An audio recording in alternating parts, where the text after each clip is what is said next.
Hello students, today we are going to see the next part of chapter number 8 which is proportion.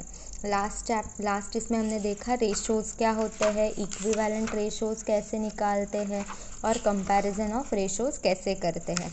अब हम देखेंगे proportion क्या होते हैं. यहाँ पे उन्होंने एक एग्जाम्पल दिया है. Priyanka went to the market to purchase apples. One shopkeeper tells her that 5 apples cost ₹30. 5 Apple उसको 30 को मिलेंगे. Another shopkeeper बोलता है that 8 apples cost 48. 8 एप्पल के 48 लगेंगे. From which shopkeeper should Priyanka buy? उसे किस शॉपकीपर से लेना चाहिए. आप कैसे करोगे ये.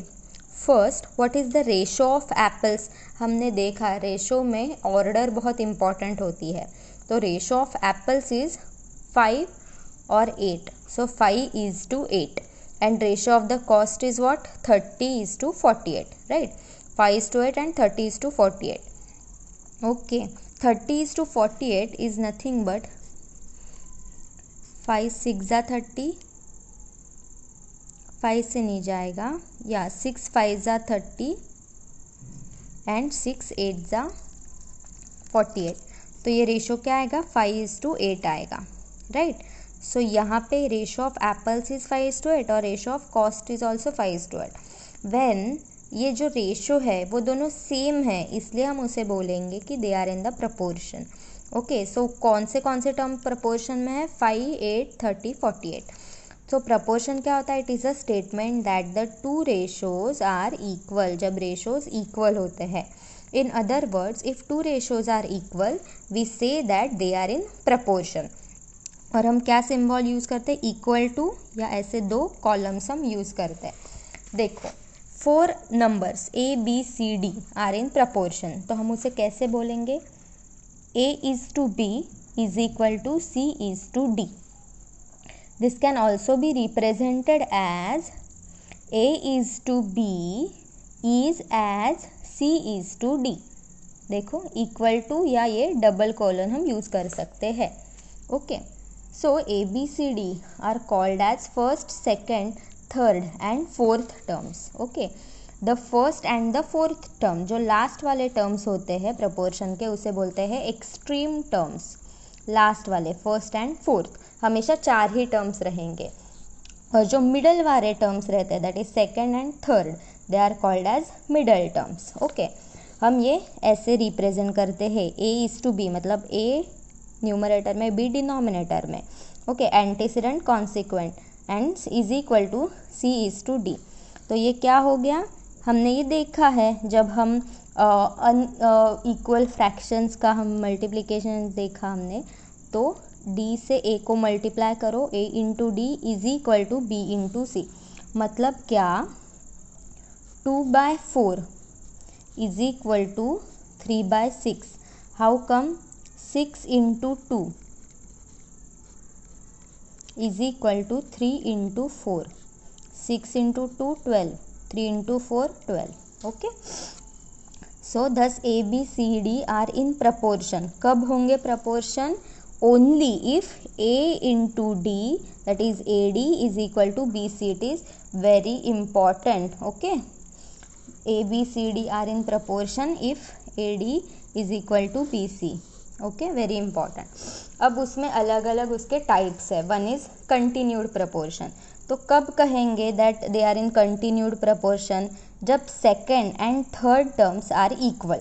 Okay, then they are said to be in continued proportion. मतलब देखिए 4 is to 8 is as to 8 is to 16. तो सेकेंड टर्म और थर्ड टर्म इक्वल है.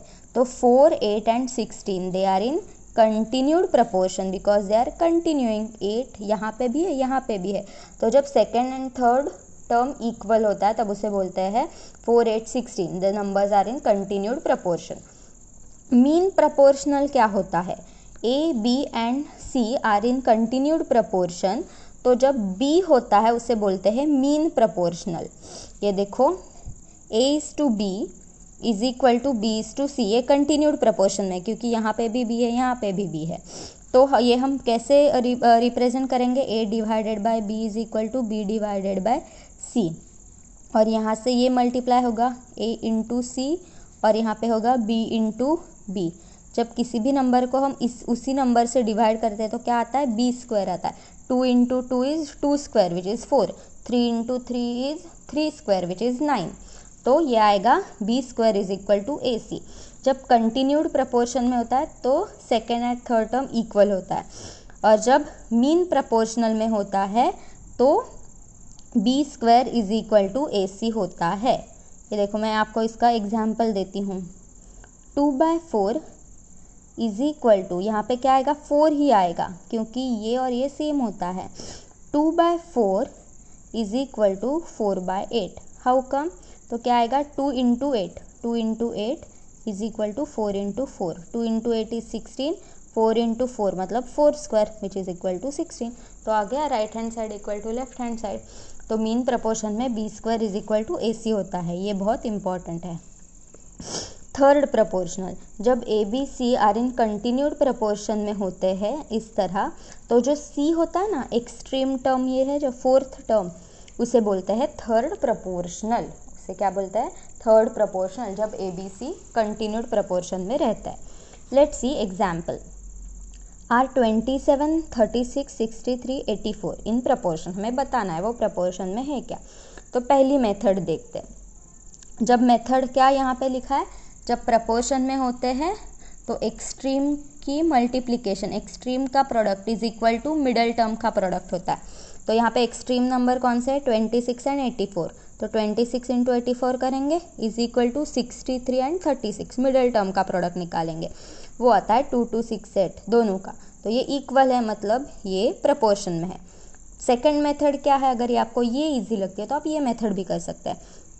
सेकंड मेथड क्या है, 27 डिवाइडेड बाय 36 होगा। ओके, इसका आप सिंप्लीफाई करेंगे, 9 3 ज़ा 27, 9 4 ज़ा 46, सो 3/4। सिमिलरली 63/84, 63/84 किससे जाएगा, इससे 21 3 ज़ा 63, 21 4 ज़ा 84, तो 3/4 3/4। हमने देखा जब रेशोज इक्वल होते हैं तब उन्हें बोलते हैं they are in proportion. So this is second method, जो आपको इजी लगे वो आप कर सकते हैं।